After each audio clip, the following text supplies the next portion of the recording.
Nagsagawa ng agarang hakbang ang Regional Mobile Force Battalion 5 upang matiyak ang supply ng malinis at ligtas na inuming tubig sa mga apektadong residente sa Sitio Basud, Barangay San Rafael, Ginobatan, Albay sa gitna ng patuloy na pag-aalburuto ng Bulkang Mayon.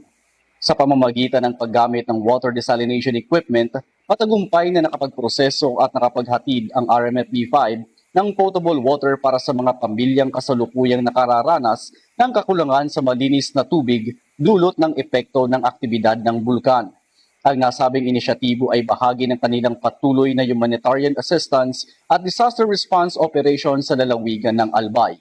Naging maayos at kontrolado ang isinagawang distribusyon ng tubig kung saan prioridad ang mga pamilyang higit na nangangailangan, kabilang ang mga bata, matatanda at mga may karamdaman. Nagpahayag naman ng pasasalamat ang mga residente ng Sitio Basud sa agarang pagtugon ng mga otoridad. Malaki umano ang naitulong ng supply ng malinis na tubig, lalo na sa panahong limitado ang kanilang access sa ligtas na mapagkukunan nito. Patuloy na nakaantabay ang RMFB-5, katuwang ang iba pang ahensya ng pamahalaan at mga local disaster risk reduction and management offices upang tiyakin ang kaligtasan at kapakanan ng mga residente sa gitna ng banta ng Bulkang Mayon.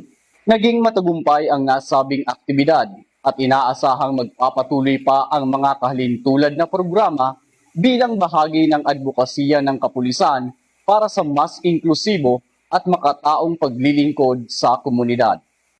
Mula dito sa Regional Mobile Force Battalion 5, ako po si Patrolman Alexander Mata para sa Police News Network.